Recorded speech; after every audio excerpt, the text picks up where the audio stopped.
Good evening and welcome to the ninth annual Attallah lecture. My name is Josh Greenberg. I have the great pleasure of being the director of the School of Journalism and Communication and the head of the Communication and Media Studies program. I want to begin my remarks by acknowledging that Carleton University sits on the traditional and unceded territory of the Algonquin Nation. The Attallah Lecture is our program's premier public event.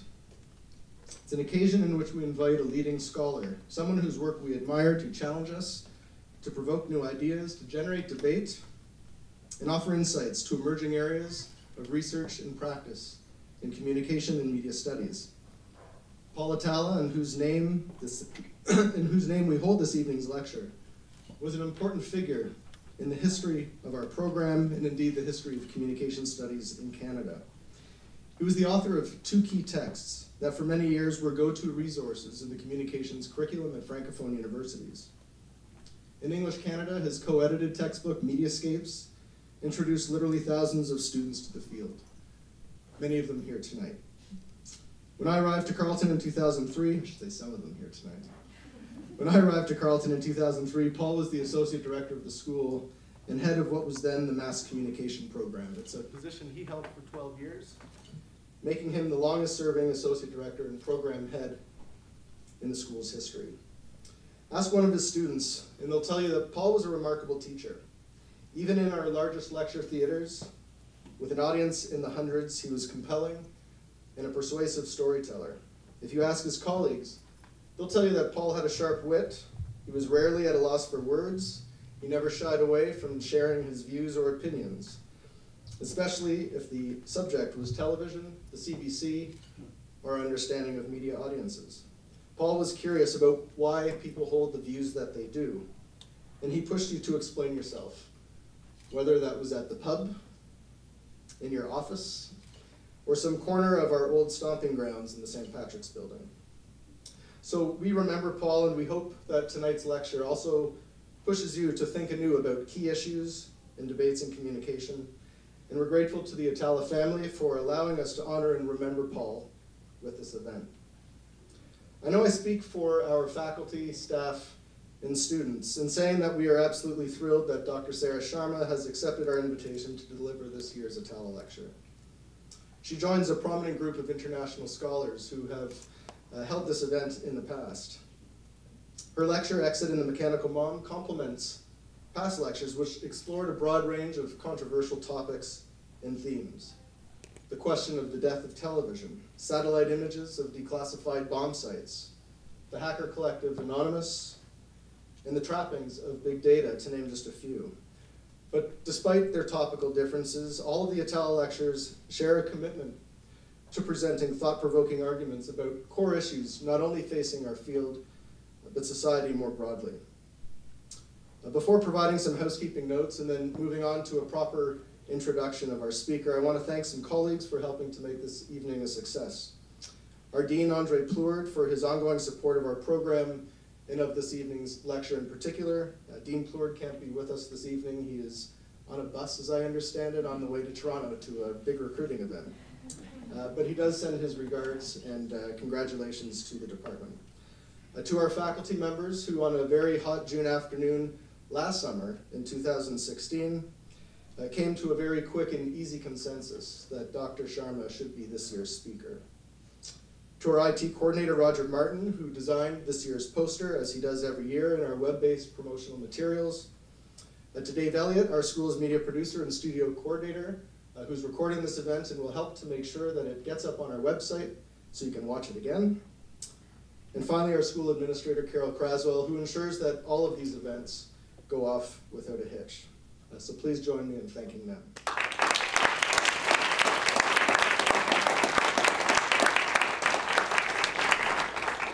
Dr. Sharma will speak for about 50 minutes, after which there'll be time for questions from you. This microphone will move to the middle aisle. When you have your question, please approach the mic. Be patient. We hope there will be a long line of burning questions.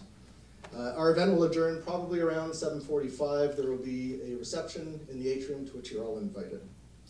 I would now like to call on my colleague, Dr. Miranda Brady, to introduce this evening's lecture.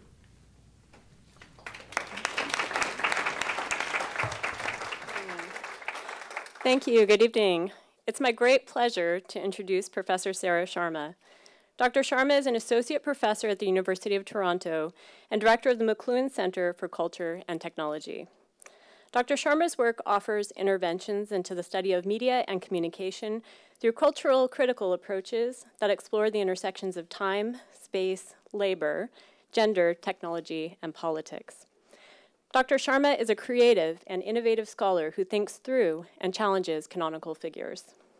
Among her many accomplishments, Dr. Sharma is author of In the Meantime, Temporality and Cultural Politics, published by Duke University Press in 2014, and winner of the 2014 National Communication Association Critical Cultural Book of the Year Award. In the Meantime is an exploration of differential lived time, employing a lens Dr. Sharma describes as power chronography to update the work of speed theory and everyday discourse purporting that the world is getting faster.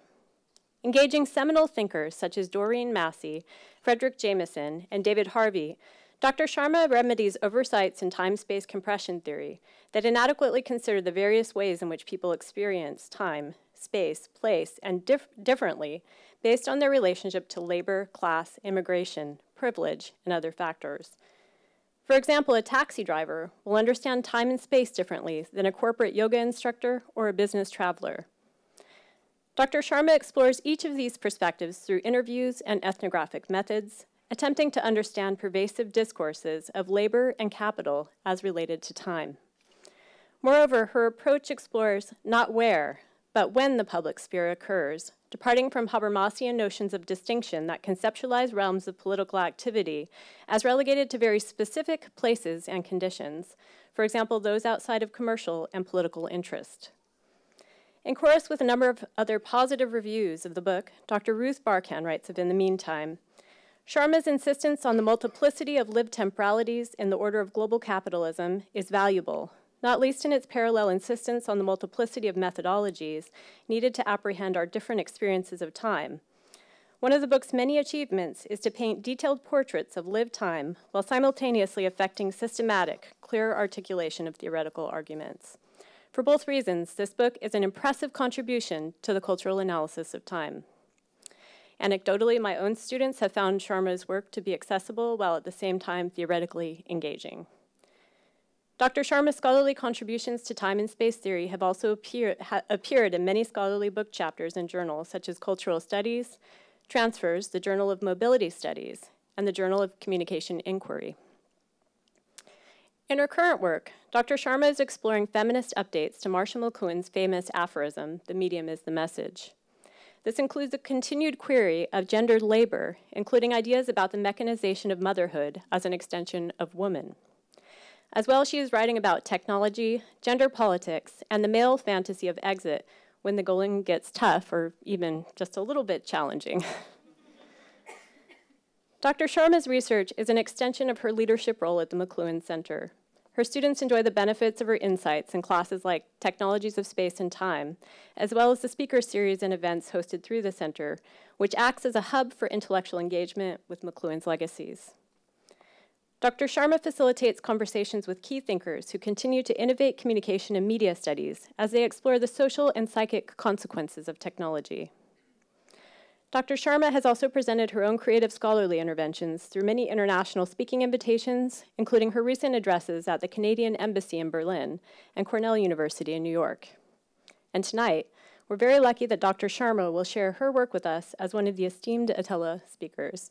The title of her talk is Exit and the Mechanical Mom. So without further ado, I'd like to please join me in welcoming Dr. Sharma. Thank you.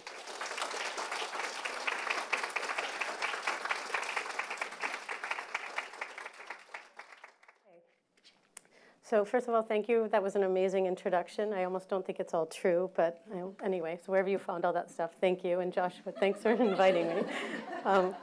So I'm going to present to you all some new work that I'm working on what I'm calling the patriarchal or what I call the sexit. And I've been creating an inventory of sexits as they pop up in contemporary culture. So I invite you all to send me your sexits if you can think of them after. But with you, because I'm trying to push out, I'm going to test out some new material with you, so this is a little bit risky.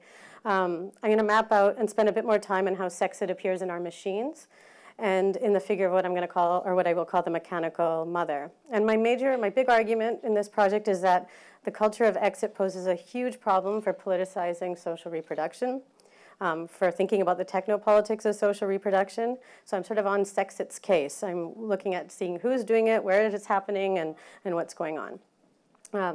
And I'm going to talk a little bit about robots, but I want to tell you that I'm not an expert on robots. I realized, well, I always knew I wasn't an expert on robots, but this was made very clear to me this week as I was traveling here, because everybody kept saying, oh, what are you talking about? And I'm like, oh, robots, and they'd be like, oh, like what? And expecting me to have some technical understanding. But really, I was talking about patriarchy and robots. And by the time I got to the patriarchy part, they were like, okay. So I'm an expert on patriarchy, so I'll leave that. I'm talking about robots in general as they come up.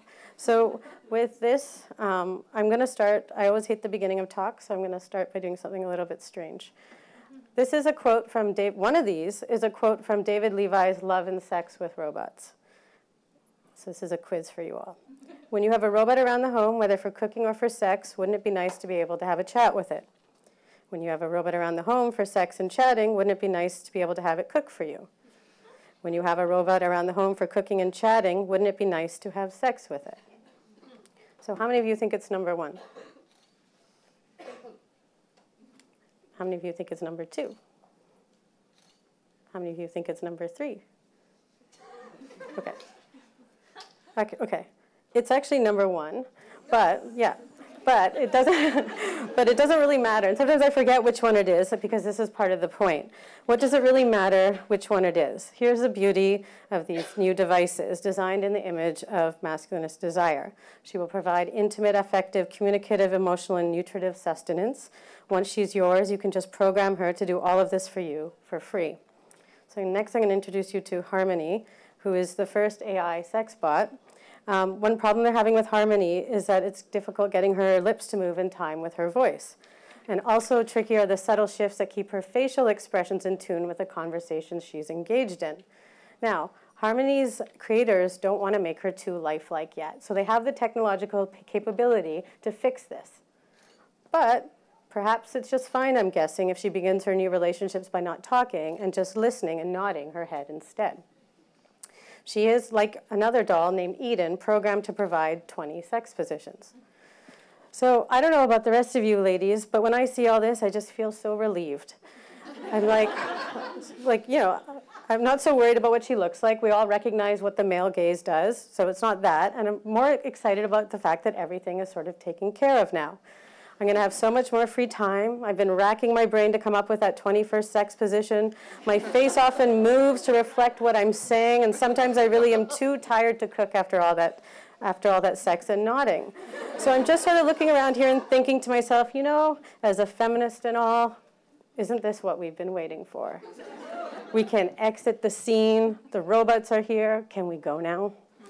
Can we just blow this joint? Well, no. Unfortunately, it turns out that women aren't really being replaced by automation and robots. There's no possibility of a feminist exit. The only possibility for exit would actually mean the death of patriarchy. So what's patriarchy's current status update? Exit out of care. Design machines that can dispense mummy without dispensing of mummy. Obscure the fact that capitalism depends upon a deepening sexual division of labor, including normative forms of care. So I want to introduce you to this concept that I call the sexit. The pain of capitalism is easily evidenced in the cultural fantasy of exit. The desire for elsewhere is manifest in our screensavers of beaches and mountain vistas, a postcard on a taxi driver's visor.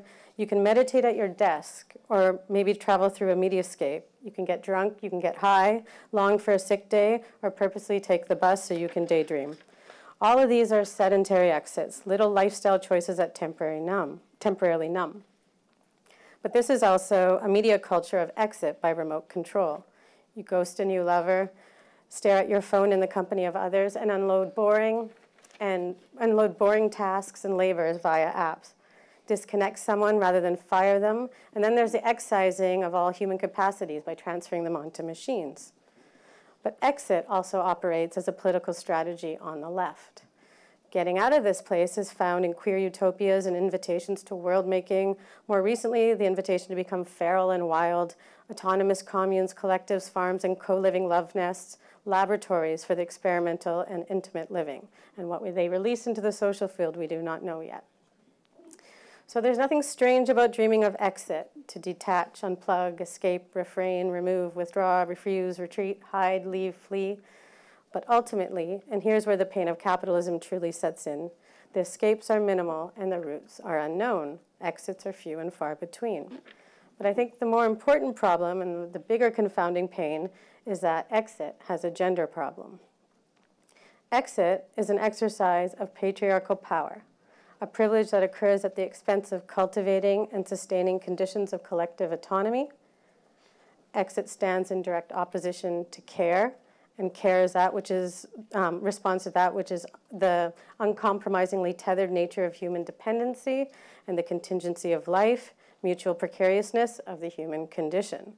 So women's exit is not even on the table, given that women have historically been unable to leave or enter in any carefree manner, subject instead to forms of biopolitical management that do not allow for exit, but a managed entrance into the sphere of the social.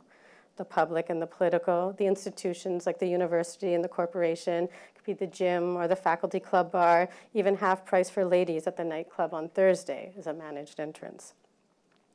So I want to trace for you here in my talk this male penchant inclination to exit, or what I playfully term the sexit, the gendered politics of exit. And I use sex rather than gender to signal the dominance of normative and naturalized notions of reproductive labor and the ways in which exits are carried along gendered lines. Sexits make difficult, if not entirely impossible, a feminist post-gender future. And so my turn to sexit accounts, and this is the most important part, how exits from capital aren't always exits from patriarchy, and how exits from patriarchy aren't always exits from capital. And so this male fantasy for exit that I'm locating across the field, I link to male disposability. This is not a new condition, but it is becoming chronic. The white disposable male is a new identity category competing with intersectional feminism. Automation, artificial intelligence, sex with robots, machines that care, brown people everywhere are sure testing his patience. And so the all too often white patriarchal penchant for exit rears its ugly head at any hint of having to live with one's supremacy in question. And so for every other population on Earth, you might say that living in a world of human constraint and limited conditions is just part and parcel of what you would call living. And so the male fantasy of exit comes in many forms, and I'll map some of these out for you here. The refusal to work paradigm on the left, to reproduce, the refusal to reproduce, to care, to not do particular types of labor, the ease of leaving, to the building of walls, to creating conditions of banishment, to controlling arrivals and departures. For example, Trump's new treaties will deport but not abort. Brown is banished while women are taken up their posts as machines of reproduction with men at the levers. It is increasingly in our devices. And so this is another important thing to establish. I like tracing out the way these things culturally happen across the political spectrum. And so for the right, exit is imagined as a means of establishing sovereignty. And for the left, there are variations on the theme of maintaining autonomy. And so it's interesting to me the way sovereignty and autonomy play out, because both actually have a significant issue with gender. So an inventory of sexits. From the left, the right, feminist, Marxist, from popular culture, just to give you an idea of what I'm talking about here. And so you also know where to send yours. So just to start off, though, this is a manual from 1968. It was like a etiquette manual, and it teaches a woman how to enter a room. And enter a room like a lady, and also how to exit a room like a lady. And one of the interesting things about this is when you leave the room, you're supposed to walk out backwards, and you're supposed to smile. And you're supposed to shut the door behind you. You're supposed to open the door behind you, straighten your arm, and then shut it in your face, okay? So this would be, now, a similar manual written for men at the time, it talks about how you exit a room. And it claims that when you're ready to leave, you start staring at the door, and you go straight for the door. If you leave anything inside, you don't go back and get it. you come back the next day or have someone retrieve it for you. So just to give you a simple idea, it's even just in the basic etiquette of making entrances and exits. This is what I call the sexiest exit, Brexit's exit. This was the picture of Yanis Varoufakis after he resigned. And Yanis Varoufakis announced he would be standing down despite Greece's no vote in the referendum on proposed austerity measures. In a blog post entitled "Minister No More," the Greek finance minister said he was leaving because of pressure from Greece's European partners. And he said that he kept a resignation letter in his pocket at all times, ready to submit in the moment he sensed any sign of losing commitment to speak to truth to power. But to me, this was emblematic of that sort of notion of when you see the door and you're ready to take it, you go. Here we have another manual for exit. This exit is not rehearsed or pre-planned. He saw a door and he's taking it. Patriarchal exits and sexits often announce themselves like slam doors. Now this is Father's Day in Germany. And Father's Day in Germany, men go out into the forest. This is true. I have verified this many times. They go out somewhere and they roast a pig and they drink beer. Now, if you're ever confused about what I'm talking about, you can always recall back to this example between Mannertag and what I call Smother's Day. So the men leave and they go for the whole day. But on the other hand, what women have to endure is this person shows up in your room and wants to stay with you for the whole freaking day. And it starts in your bed in the morning. So this is basically, my whole talk is about this. You laugh, but it's true. It's like it's the best. Ooh. I spilled water on my computer. Okay, I'm going to just keep going. We're okay. Okay. Okay, this is another example. I don't know if you remember this, but this is a small town in New Jersey when women left to go on the march. The newspaper covered this in January by saying, "How vital are women?" This town found out as they left to march. Now, they got a lot of backlash for writing such an article, but the fact of the matter is that it actually appeared, that this could actually become a New York Times article about what happened to the small town when all the women left to go march against Trump. So the sexodus. I'll spend a little bit more time here, men going their own way. So the man of sexodus is a 20, 30-something disenchanted male found in the men going their own way movements, the MRA and the alt-right male abstinence movement, and online known as the manosphere. Neoconservative in the US and supported by neoconservative media and lobbying groups, there are international variations. Increasingly, there are white supremacist versions flying under the banner of the alt-right. We have these in Canada too. So media quite often depicts a buffoon in a basement masturbating and playing video games, but a deeper look finds a misguided misogynist. He's also a very articulate one, an Ivy League educated male, well-versed in feminist theory with a programmatic plan, the withholding of reproductive participation. So he refuses to acquiesce, quote, to a world that treats him like a disposable utility, unquote.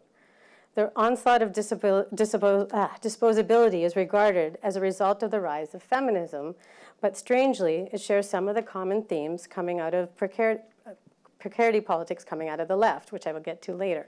So loss of meaningful work, feeling overeducated and underpaid, worried about a fulfilling retirement. The critique, however, is not aimed at capitalism, but how feminism has rendered men obsolete, devalued their labor, and has created a war between the sexes. Second-wave feminists, they say, took women out of the home and gave them men's jobs.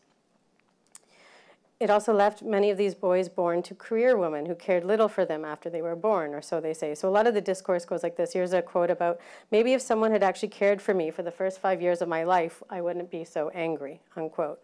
So it's not the labor laws, but a flawed arrangement between mother and child because women have been allowed to enter capitalism in new ways.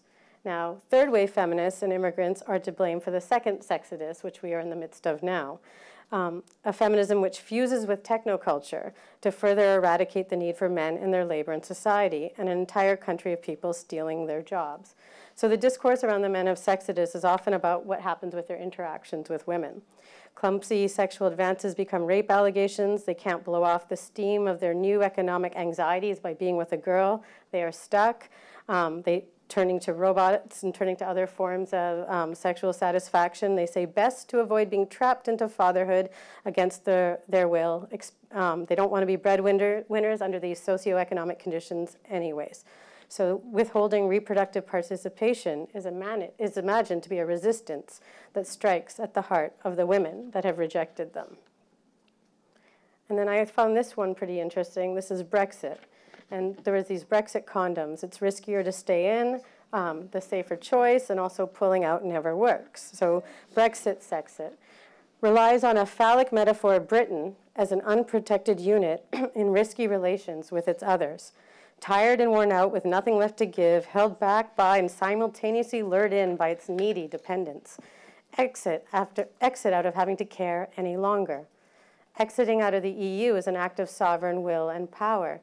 Strangely, the exits that will be physically taking place belong to the newly uprooted and the excised. They get cut out and cut off.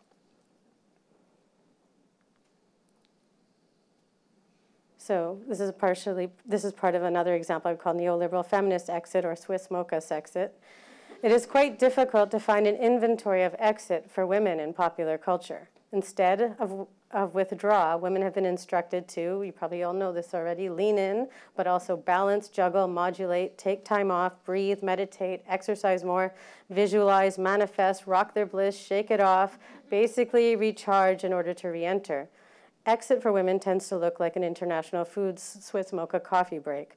In fact, the audio track to this commercial says there's nowhere to run to, baby, nowhere to hide. You know you can never leave, so you should just drink a cup of instant coffee and stare at the window and be transported to Vienna.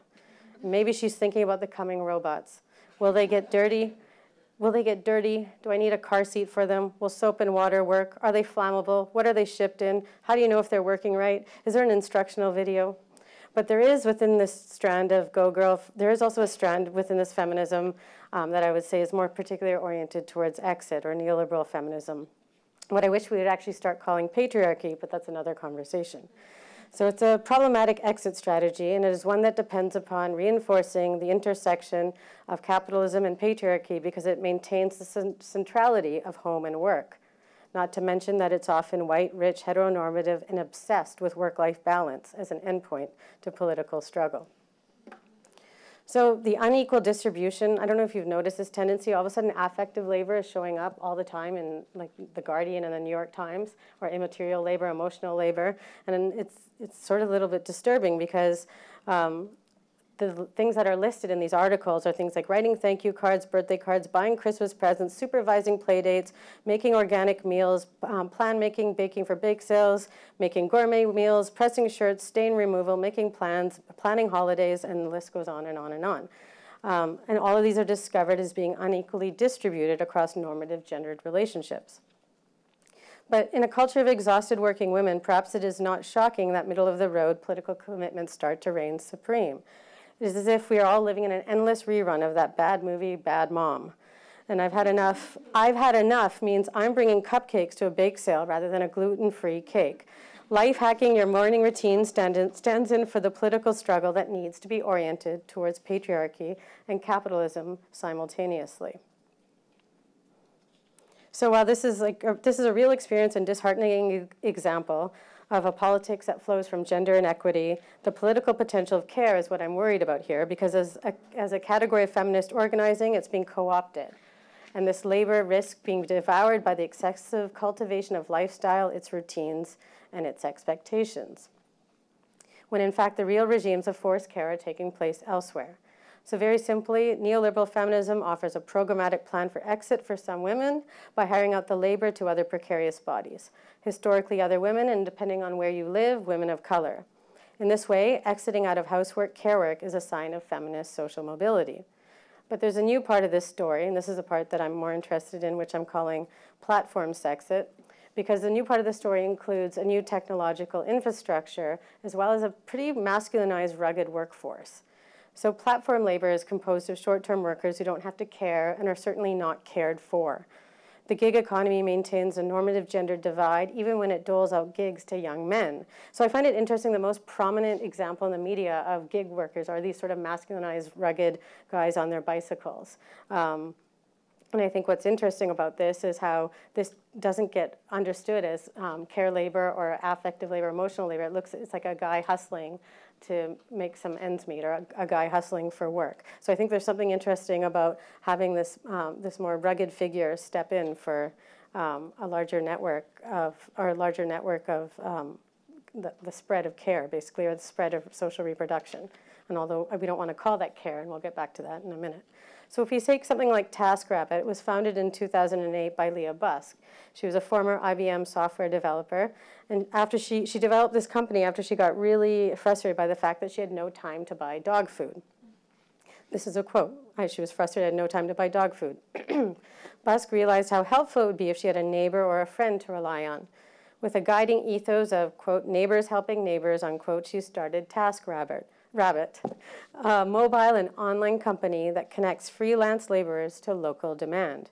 She needed a friend, so she started a company. I think we should say that again. She needed a friend, so she started a company. The company's punchy tagline reads, "We do chores, you live life." Lifehacker's promotion of Taskrabbit gets to the heart of the matter. Here's a quote. "We all have stuff to do on our to-do list. We're either too busy to finish, or let's be honest, we just don't feel like doing it." That's where Taskrabbit comes in. Whether it's getting groceries, putting together furniture, or picking up a Craigslist purchase, Taskrabbit's network of reliable doers will take it off your hands. So yeah, let's be honest, buying dog food isn't that much fun to buy. It would be sort of rude to ask a friend or neighbor to run this errand just because you didn't want to. And as the old saying goes, you are the company you keep. So you probably only hang out with people like you, people who live life and only do things they love. Buying dog food isn't one of them, and it probably isn't for your friend either. Taskrabbit can get the job done, but it can also save you from Taskrabbit can get the job done, but can also save you from depending on others outside of economic exchanges. Taskrabbit will connect you directly to an amenable subset of people for whom choring isn't so boring. So a politics of care requires cultural recognition of mutual dependency, but this is precisely what is negated with Taskrabbit. A culture so pursuant on free time denies this mutual dependency, while it rests on gendered and class preconceptions of what is a meaningful versus useless pursuit of time. So to me, the gig economy represents a major impediment to radical kinship. I feel like it stalks its potential, and it also stalks the potential and stops the potential of a post-gendered future, because it does not free care from the home or work. It actually extends and expands the sphere of social reproduction and consumption while deflating the political potential of care, again, as a grounds for solidarity. So left aside, and what we've yet to determine, which we'll get to at some point here together, is the real work of determining what is really needed to sustain our lives. There are more and more products, tasks, gigs, and being able to orchestrate labor for someone else is a new thing. Like you'll hear somebody say, I'll get you a driver, I'll get you an Uber, I'll get some food sent to you. So it's a reorchestration of care by way of sending somebody else a gig. But this isn't all I mean when I suggest that the category of care is expanding. The market is expanding the sphere of care labor. It is not that care labor has expanded into the market or that care is monetized. It's that the sphere of what constitutes care is expanding into a realm of frivolity and privilege. So this is also why I'm sometimes not sure about this move towards platform cooperativism. I mean, I think it sounds endearing and interesting, and a lot of people are working on this and thinking about organizing at the level of platform cooperativism, but it won't solve the issue of gender. It won't solve the issue of privilege and superfluous consumption. It will not take care of the fact that someone else expects someone to deliver them a hot single crepe to their desk. But unfortunately, the left is not off the hook. The Marxist going his own way. He is the poster child for these are Marxists. Poster child for new precarity on the left, the brocialist, the manarchist. He isn't locked in his basement withholding his reproductive participation. Instead, he dreams of living on a commune, or everybody knows somebody like this, by the way. Instead, he dreams of living on a commune or opening up a beach bar, maybe even a pub. He's given up on capitalism, but he's forgotten how well capitalism intersects with patriarchy. He denounces all forms of political participation or institutional affiliation as selling out. refuses to capitulate to the market, refuses to leave his network to find other forms of sustenance, refers to his time spent on Facebook as free labor. He feels disposed of while simultaneously enjoying some of the flexibility of precarious work, claims poverty but is time-rich, overeducated but underpaid. His theoretical origins. This is what I find so interesting. So this is my favorite theory, like it was until like a year ago, when I realized that this theory has this huge gender problem. So if we start to listen, if we start to trace, and I'll do this sort of discourse analysis of this work with you, you'll see this, what's going on here. So we think of Paulo Verno as one of the more influential people in this trajectory of thought, and his theorization of exodus is a main point of reference. And for him, he says, we need a radical new form of democracy, and we can only live it by living it at a distance, by withdrawing. He says, do not enter the political arena. Take shelter beneath it. We do not need a new form of democracy. We need autonomous world-making. And then we have Bifo, who gives the left wing so much of its exit mantras, and most recently with the phenomenology of the end and impotence. For him, refusal of work means this, quote, I don't want to go to work because I prefer to sleep. But this laziness is a source of intelligence, of technology, of progress, unquote. For Bifo and other autonomists, the plus side of precarity is what it releases. Proliferation of zones of autonomy because of an increasingly superfluous, disposable social body, and thus the alienation from work becomes its revolutionary politics. Exodus is also inspired by the situationists in this collective exceptional quote. Quote, we do not want a world in which a guarantee that we will not die of starvation is bought by accepting the risk of dying of boredom, unquote. So for Bifo and the situationists, refusal is not laziness. You don't sleep in because you are lazy, you sleep in because your refusal is a source of intelligence. On the contrary, their active life is the capability to capture what is most useful and happy for the community. And this is from Escape Routes by Papadopoulos and Stevenson. In order to create change, they say, one must exit and merge with the process of sustained decoding, become imperceptible. Or as Lovink and Rossiter argue, you should become uncommunicable. So I'm sympathetic to all of this work, I'm sympathetic to all these theorists, but I can't help but notice that the road from refusal to joy is written without any attention to care or sustaining the life of anything else. It's almost like they've read too much Deleuze and they have these Marxist superpowers where they can, I honestly am meaning, if somebody can explain to me what all these things mean, then please tell me. So if you think of these words, recombine, deterialize, become recumbent, mutate, be rhizomatic, alakazam. That was my addition. A division, so this is super sad for all of us, but a division of labor appears in contemporary Marxism. Unfortunately, this road from refusal to joy has been left for the feminist Marxists to pave. And it's so boring that this has happened, too, I have to say. Like, it's infuriatingly boring that this has happened. So one of my favorite strands of theory has a sexit problem. There's no sense within this strand of contemporary Marxism of the embodied ways in which women and people of color arrive to the political table. What are the conditions of their appearance? These exit strategies imagine that you can slip out of the radar, become invisible, have a body that you can actually choose how it communicates and is identified by others. Thus, for the already banished, there are hardly escapes, becoming imperceptible, incommunicable. In feminist refusals, in this autonomous tradition, they don't say that they don't suggest you fly under the radar. They know it's impossible. And feminist Marxists aren't waiting for magical powers. So feminism's no exit. So feminist Marxism, I'm pretty sure you know all this already, but I'll review a little bit of it. I'm getting bored of actually talking about feminist Marxism in this way and defending it, but I'll do it. No, it is, I feel like it's on the table right now. So feminist Marxist labor debates in the 1970s, specifically the Wages for Housework campaign, recovered reproductive labor as a category of women's generalized experience. This labor refers to producing labor power, transforming raw materials and commodities to maintain the worker daily, as well as a future workforce, feeding, clothing, educating, socializing, and caring. And so early feminist interventions were critiqued for maintaining heterosexual ideologies within the labor struggle, as well as in the home.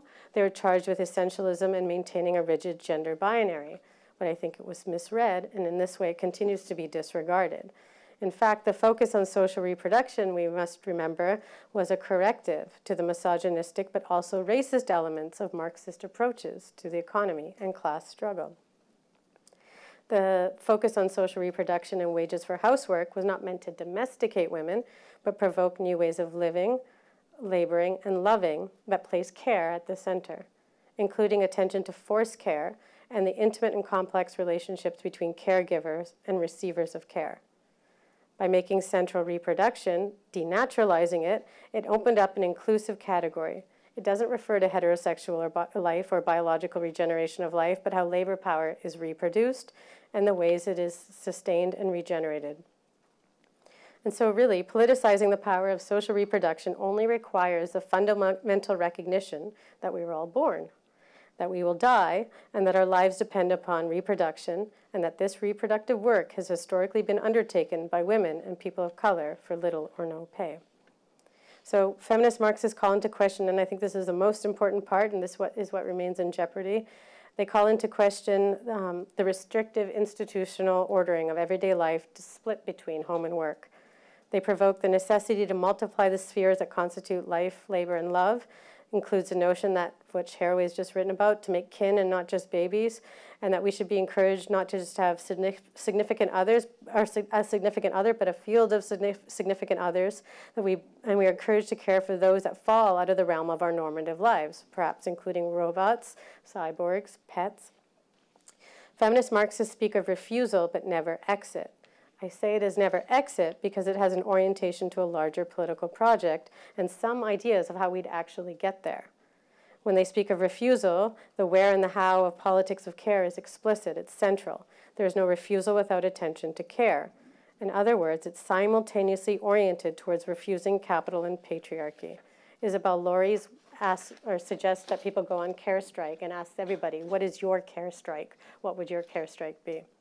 So there are no beaches and basement shut-ins, but there's roadside cooking lessons, gardens and urban farms, workshops for designing gynecological tools. Elise Thorburn is doing really important work on this as well. Specific sites for the reclamation of control over the material conditions of our reproduction and creating new forms of cooperation around this work outside of the logic of capital, while recognizing the labor that sustains these very places and spaces is constituted by the patriarchal logics of capital. So this strand of theory and action is not only oriented to other spaces or spatializing political action or something that can be exited, flown under, or over, or hidden from. Instead, there is recognition that political life is a temporal experience. We do not arrive to the sphere of the political. We can find ourselves in it at any moment. And there's no life on another planet where women could rule the world. I don't know if you've also ever had this experience. It used to happen to me as an undergrad. Your professor would say, well, what if women had another planet on their own? Then what would they do? And I think this is another way of that some ways people start thinking about feminism and what it would mean if exiting the planet and starting over. But feminist Marxists know this is not possible. So likewise, the exit figures within feminist Marxism are not ladies gracefully exiting a room, but women whose place within the reproductive order of things is an ongoing terrain of struggle. The exit figures within Marxist feminism are the very scourges of patriarchal capitalism. They do not exit by choice, but are banished. So Silvia Federici gives us witches and the heretic, the healer and the midwife, the disobedient wife, the woman who lives alone, the practitioners of secret magic. And Kipnis gives us the cheater, the flirt, the mistress. Federici argues capitalism combats all of these women with fury and terror. So feminist Marxists, now I can't speak anymore. Feminist Marxists take up issues of forced care and forced exits. Thus we can include trafficked bodies, those who care for others out of survival, and the history of forced exits and new exits, from genocide to farmer suicides in India to the plight of refugees and indigenous struggles. There is absolutely not one single reference to boredom or disposability. And this is what I find so interesting. The fact that there is recognition of one's indispensability as part of the process where one is devalued. There's simply nowhere to go, nowhere to even whirl away to. Feminist refusal looks more like recognition of mutual dependency, that there are things that cannot be refused with attention to the dependencies that need to be better refused. But it is so much work. Isn't it just so exhausting even when you hear that? It's just exhausting. That's why I have these moments. I have these moments that I call exit envy. where in order to deal with the double burden of having to deal with capitalism and patriarchy, it often feels like there's only two solutions. I could make a kill smoothie, go to therapy, and go to yoga and call it a day, or get on board with these feminist Marxists and do all this work.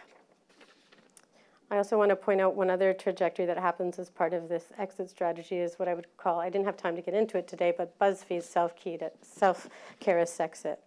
And by this I mean, it seems that there's all these things, I mean, this has been co-opted by black radical feminists and scooped up in BuzzFeed self-diagnostic quizzes and clickbait ladies magazines. But all of these things, if you look at the list, it's a little disturbing because if you really start to look at what shows up on these self-care lists, like things like dance and hydrate and hug a friend, you have to recognize that there's something really weird going on. Anything that can't be taken care of by a technological device or the labor of somebody else is what we're starting to culturally call self-care, in this sort of, or what I'd call selfie care. Now, I don't have much time to get into it today, but this to me would be another form of this sort of sexit or exit envy that stems from sort of this exhaustion, though. And the self-care list went up, like this started circulating after Trump was elected.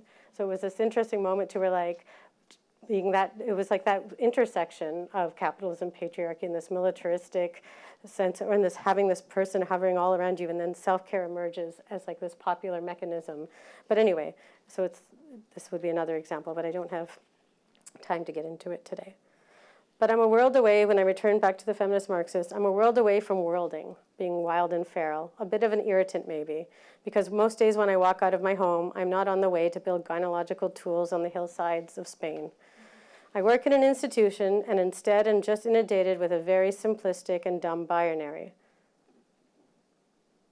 And we see how gender operates throughout the institutions that we live in. The final sexit, his refusal to leave. The example here of Trump stalking, and the refusal to leave, I mean, we cannot get ourselves out of this gender binary. Like the thing that we need to exit from is the violence of this situation. The example here of Trump stalking over Hillary allows us to visualize how impossible it is for women to get away, exit, when the material embodiment of power is so inescapable. The embodied social difference of living in and amongst structures designed to subordinate and exploit women are increasingly designed also to be inhospitable to a growing number of people. Patriarchy will outlast any specific person or institution. It remains sediment and seeped in the fabric of the physical spaces we inhabit. And this has a lot to do with taking up space, taking up time, but I would suggest to say that this sort of refusal to leave is actually supported by a polite and normative care that the mechanical mom produces, and I'll get there in a second. So what I want to move to here is what all of this sexit has to do, you're probably wondering, with our machines. And so for me, the sexit is in our machines, and we need to pay attention to the techno aspects of social reproduction. It is tied to the message of the medium. So while I'm down with McLuhan's assertion that all technologies are extensions of physical, social, psychological functions of humans, and that the message of the medium is a change in the pace, pattern, and scale it introduces into human affairs, this doesn't necessarily have to lead to the assertion that we are at a final extension. We must be careful not to make assertions that the coming machines are replacing humans, dissolving difference and differential effects. So it would seem if we can remember Harmony, our sex bot in the beginning, she's not actually an extension of woman, but an extension of man, of patriarchy's automated women. A feminist refocusing of McLuhan's media theory introduces a missing account of his theory of media extension and includes attention to how the reorganization of labor and vulnerability are part of the message of every medium. Each medium incorporates social differences and sets off a rhythm of relations that is still its message. McLuhan just didn't do this detangling, but we can do it. So the coming bots, whether at home or work, are just the newest models in a long line of devices, apps, and household technologies by which the labor of social reproduction or care work is redistributed and increasingly devalued. Also always coming up with the selling of these technologies is that they can be used to exit or manage the strenuous labor of social reproduction. But as we know from scholars like Ruth Cohen-Schwartz, the introduction of domestic technologies did not free up mother's time. Instead, it created more work for mother. So I'm particularly interested in how robots are going to create more work for mother, and not just domestic robots, all sorts of robots, like military robots. Feminist scholars like Leslie Shade and also Ruth Schwartz-Cohen and Judy Weissman have shown us how the bottle, the breast pump, the dishwasher, the cell phone are all technologies akin to something like cordless umbilical cords, making more work for mother while disciplining and controlling their movements. So every technology brings with it this question, and often also its answer, and this is what I'm particularly interested in. What will this new technology take care of? This is not a theory about the extensions of human bodily capacities into innovations that reorder our sensory apparatus and social life. It is a media theory that recognizes and finally calls attention to the fact that one particular body has been extended, and with him, his mom, his mechanical mom, making sure that he can exit in and out of the work of social reproduction and the world of production, where he currently feels expelled from. He feels expelled from the world of production, not the world of social reproduction, while staying connected to Mummy and her regime of normative care. So the mechanical mom, patriarchy's essential automated gal, is continuously reprogrammed and redistributed. She is not the matriarch, but patriarchy's amenable mummy. She might not be at a home anymore, not that she was really anyways, but that's where we like to imagine her. But she has become mobile and malleable, dispersed. She can be located in our mechanical devices. She's meddling. She's monitoring, anticipating your needs, provoking, sharing, sending reminders, giving directions, warning, warming, comforting, cleaning, saving, sorting, and keeping your secrets. She's organizing your files. She's in your Fitbit, in your pedometer, in your new randomization app that programs serendipity and spontaneity into your life. Mommy has a little surprise for you. She is in the hot pink-clad Foodora cyclist aggressively swiping past cars. She is there in all the data devices for the quantified self, the place where Mummy can get back together with that roving big data and provide all the intimate, normative, and exclusive care patriarchal capitalism depends on to keep going. The mechanical mom embodies all of the expectations of a middle-class wife with a husband and kids, and she's in our devices. That's why I find her so scary. I used to be so inspired by this quote, this one I'm going to share with you right now. I used to end all my talks on this note with this lovely Adrienne Rich quote. The institution of motherhood must be destroyed not to abolish it, but make it mandatory, to release the creation and sustenance of life into the same realm of decision, struggle, surprise, imagination, and conscious intelligence as any other difficult but freely chosen work. But now, when I see this quote, I can't help but think of this device. And now I'm more scared of this device than I am of Harmony, the sex bot we met in the beginning. So this is called Mother. She smartifies everything. She's one device with endless uses. Our machines reveal quite powerfully that the role of social reproduction is still so degraded, expected to be automatic, whether undertaken by machines or humans. It is so automatic that a whole otherwise politicized male Marxist trajectory continually forgets to acknowledge its necessity. These mechanical moms should, however, force us to have a conversation and reckon with the question of what care would look like if it weren't stymied by alienation. The mechanical mom reveals the machinic and robotic forms of care and intimacy that comprise gendered normativity tied to capital. Machinic because they are rituals, sets of expectations, protocols, quite often related to consumption and to keep the monotony and boredom of a life devoted to home and work at bay. Some of us care in secret while some of us are forced into care. Some of us care little and some of us care more.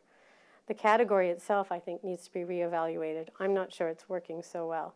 It's being dulled and becoming dull, and it's pretty much not a good last word anymore, telling people you should care more or you should care less.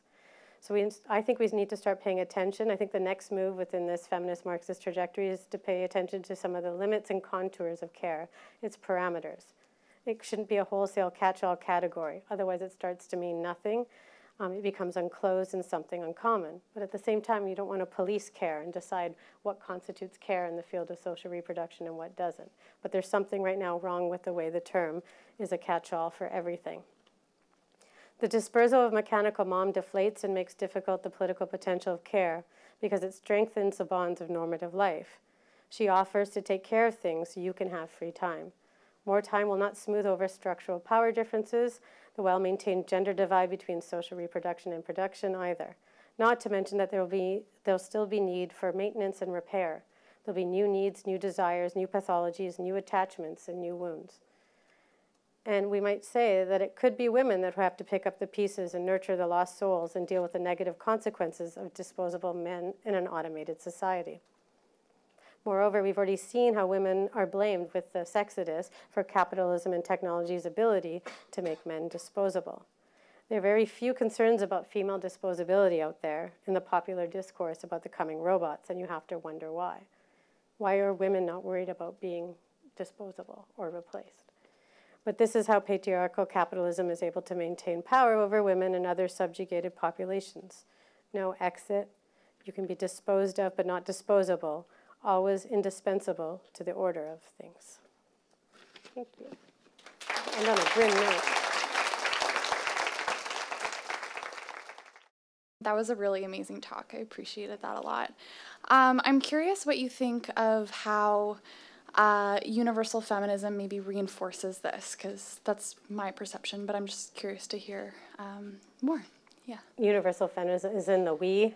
Yeah, like, you know, the basic, I'm a feminist because I believe in equality, but, you know, and you know, I'm picturing like how it can be kind of complacent, right?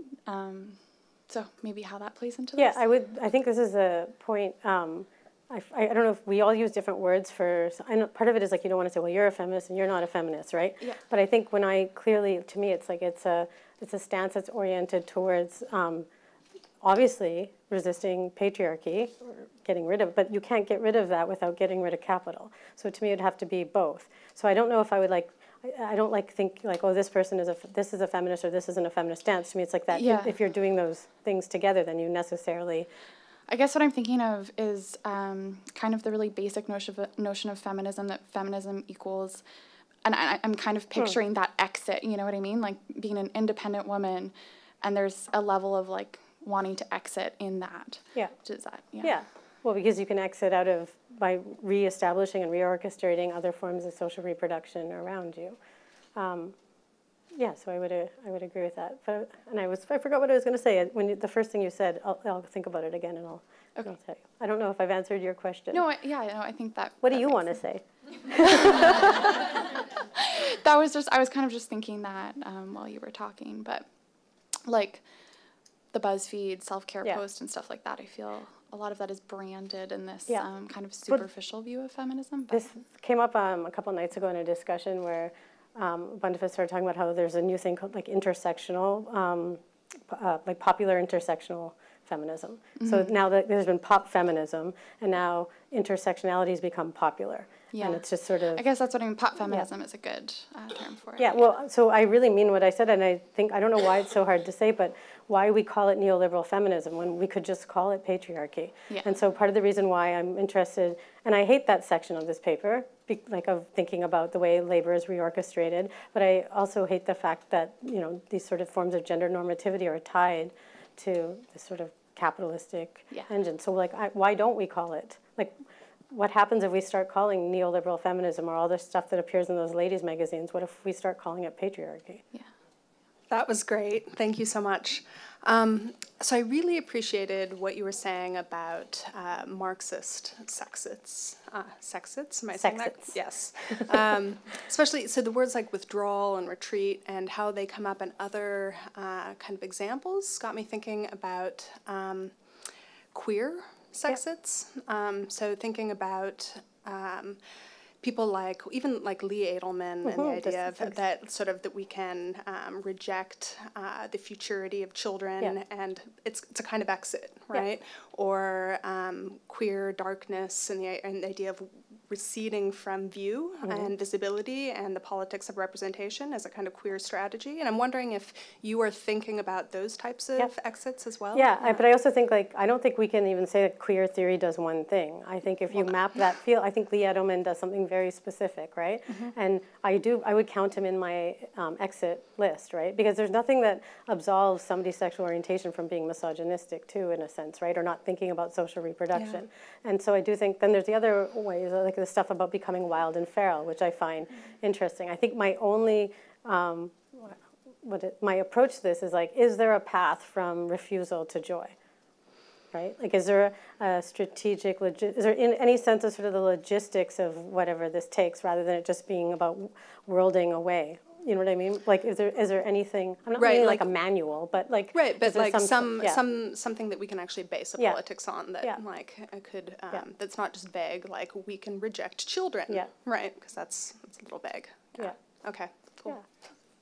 I get a Lee Edelman question every time. No, I like it. No. Thank you. That was so wonderful. I blew my mind. So I have a question. It's not well formulated. Why should we fear harmony? I know you've given us a lot of reasons to think about the sort of the robot sexit, and I think I agree with almost every single thing you said. I don't fear harmony. Well, at one point you did. Oh. You did actually say you feared harmony. I feared, if I had to pick between what was scarier, right. No, I don't, I think I feared that mothering device more than I feared harmony. Okay. So and I totally get that. If I had to fear something. If you had to fear something, and I totally I agree. I sort of completely with the analysis of sort of thinking through care in that way. But I guess you also asked the question about, we have few concerns about women's disposability. You know, and I think that when it comes to the sexit, in terms of the sexual, sometimes, you know, we have already had some fears about men's disposabilities, just in terms of obviously, you know, well, like the vibrator, you know, who needs a man anymore to satisfy, not in terms of reproductive care, obviously, but in terms of satisfaction, right, quality of life. But it's but at the same, I'm a porn studies scholar, so so for me, I did sometimes wonder though about the sexit and sort of it felt like the analysis you were maybe presenting with the harmony stuff was, you know, as somebody who is very aware of, you know, the positivity of porn, and the way in which porn can historically be constructed as a sort of anti-feminist patriarchal structure.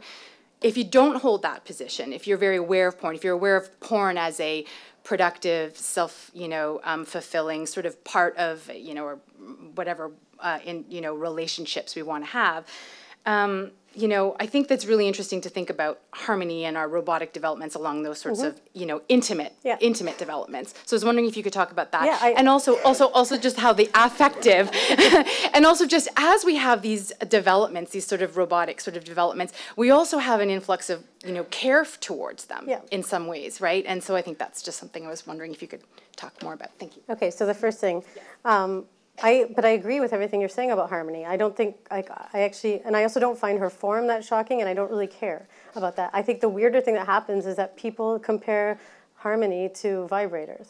And like we're saying, like, oh, well, you all have had vibrators for so long, so now we have our sex dolls. I just think it's interesting, like, I don't think they're compatible necessarily. Like, and why do we think of the vibrators, like I have here vibrator in McLuhan, but why do we think of the vibrator as an extension of man rather than why wouldn't we think of it as a part of a woman's body? Do you know what I mean? So like, I feel like I agree with you completely. Like there's nothing about harmony that, that scares me. I think even the original question was pointing out, like, even in that long list of things, if you're going to treat somebody, if you're going to imagine somebody serving this purpose in your life, what's the difference between the things that you do with them, right? And I've also had, you know, entertained the idea of like being alleviated, like people can have different intimacies and different relationships with a whole sorts of things. So I fully believe, like I have a whole week in my class on loving robots and try and convince them that you can fall in love with a robot. And that what I also find interesting is like, I don't know, I find it culturally interesting that people are more concerned about that than they are about like the machinic forms and robotic forms of relationships we have with each other. So I feel like I'm 100%, maybe I just wasn't clear, but I totally am on board with what you're saying. And then the development of technologies, yeah, I was thinking, Ursula Hughes is somebody that, she uses this term, she says the housekeeping of the internet. Like she's like, when the internet, the digital age arrived, everyone's like, oh, everything's all clean and clear and, you know, all these social relationships are going to change or there'll be no jobs. And now with robots and automation, she's pointing out the same thing. There's going to be housekeeping and new forms of maintenance and new forms of repair related to these developments. And I just think that we have to talk about those things. Like, so I'm less interested in like ethics and the representation of the female form and more interested in sort of that material restructuring of relationship, labor, and what this means for gender. So I feel like I'm like right in there with you for both points. Hi, thank you. Once again, amazing talk. I'm just trying to pick up on a few strands here. You said there's nothing strange about dreaming of exit. You talked about the care. You wrote stuff down. I had a pen. Yeah, you talked about the care strike.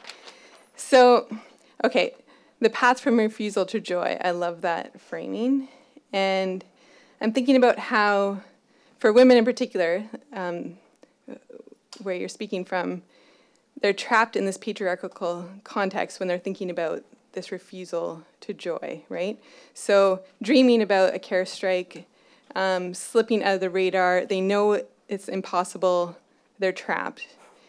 And I don't want you to pretend like we're on Planet Woman, like your old professors used to make you do. She's got my whole talk there. It's right here. No, but we can't know what refusal and joy would be like, without this patriarchal context, right? But would it be pleasurable to refuse care? It sounded like there was maybe a desire to refuse it anyway. Well, this is the conversation I'm glad we're having, because this whole idea of even like making the joke about like the exit envy and being the burden, like the frame that feminist Marxists have given us is so, like, I'm just to be honest, I'm being recorded, it's heavy. Like you think, like, how can we do this? Like, and the level of responsibility, right? And then sometimes you wonder, like, it can't just be like we should all be responsible, we should all care. I think there has to be some other, another word is not going to solve this. Like academics are always like, oh, we just need another word, or we need or a strategy. We need like to completely, like, I think move from this like home work sphere. But I don't know. I think this is what I'm struggling with. That's why I call it exit envy. I think I'm going to call the whole, like, the project exit envy, because I go back and forth and I'm like, yeah, I think there's some forms of care that should be alleviated. And I think there's these new things called like cuddle cafes, and people think they're so weird. And sometimes I'm like, but actually maybe they're alleviating the burden of care on from somebody else, right? Like, so care itself has become an overburdened field. And I don't mean like the care of like delivering one piece of food to you, but I mean just like that level. There's something with this level of responsibility or this burden that it's also reproduced in this. I don't know, really, I don't have a good answer. But I think we operate under very normative conditions of care. So even in this feminist Marxist stuff with Kathy Weeks, and she just had a new interview come out 2 days ago, she said, one of my favorite things she says is, she's like, the shortened work week wouldn't be, the extra time you have wouldn't be oriented around more work in the home or more work outside or other, where it would be to exploring new intimacies.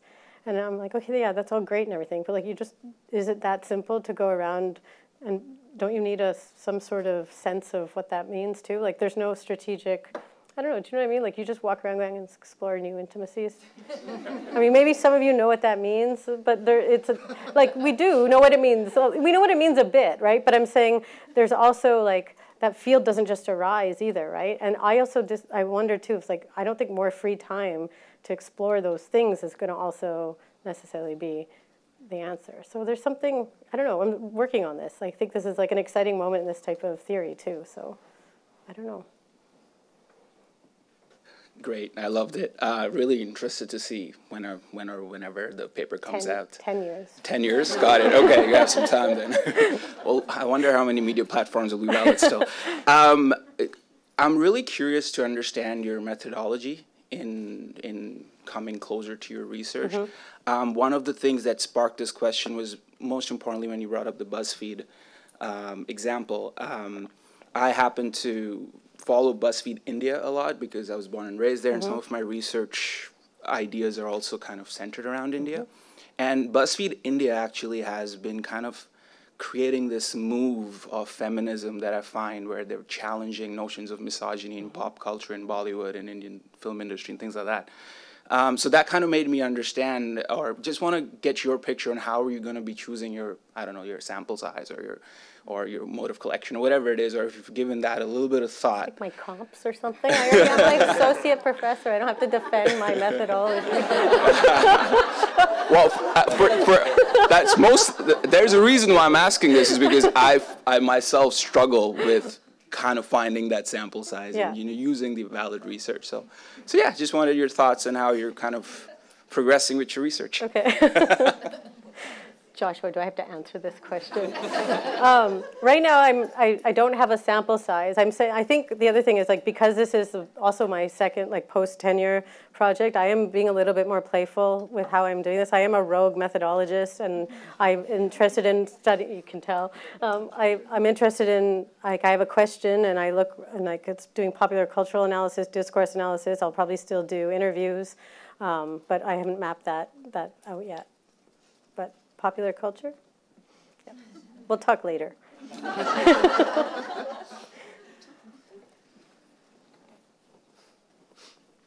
Hello, thank you.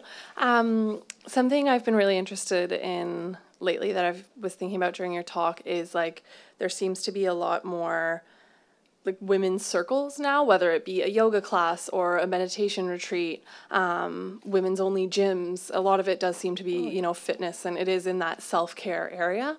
But I'm curious if you see these as like a temporary exit. Like, is it that blip in the day where you are kind of gone from that world to the extent that you can be in the world we live in?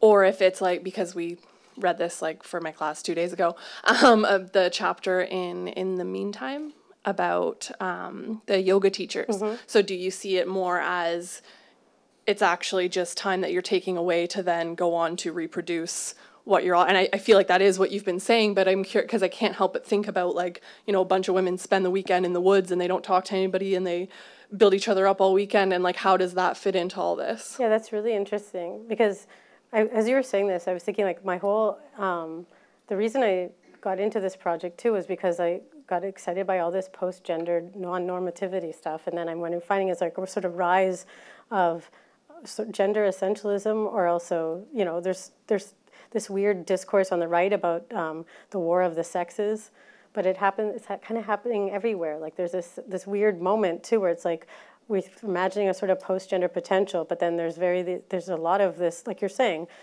safe spaces though too, right? And girl group, there's a lot of stuff going on. So I think like, it probably actually speaks more to the heightened level, I would say, of, like, patriarchy, and that we don't actually think it exists anymore to some extent too, right? Like, these things, I think we think it's gone, or we think it's not in there because women have entered. I mean, it's like this whole second wave thing, right? But yes, this idea of retreat and withdrawal, like, these are, to me, that fantasy where you just kind of, like, exit out, but then you have to go back in, right? Yeah, and I don't think, like, say that the example of, like, eating the pig and going to drink beer, that isn't about that isn't necessarily all about being framed as, like, a withdrawal to reappear. But it's interesting that women's exits even keep so much in mind about why they're exiting, right? Like, coming back refreshed or having a retreat, right? Montag is just about getting drunk and not being around your family. I mean, it's not oriented towards, like, an exhaustion necessarily. That's like exhaustion with, like, a system like that. I think maybe a little bit exhaustion with a system. I'm now thinking out loud and all this stuff is coming out, and I'm changing my mind. But yeah, it's oriented, the retreat and the withdrawal it's oriented towards something that it's not changing, but just coping with, right? It's like a coping mechanism. In what ways were the chickens Marxist? Oh. I realized I forgot. I have my favorite line I didn't use because I had said it already before. It was like, he dreams of living on a beach bar and he probably has chickens. Like, do you ever hear this? Like, everybody talks about their favorite Marxist and situates him on some, like, commune or some farm living arrangement. Like, I hear it about Jameson. I hear it about, maybe he really does though, but I hear it all the time that, like, oh yeah, he lives here and he has chickens. So that's where this comes from. It's something I've heard. As part of my methodology, it was something I'd heard.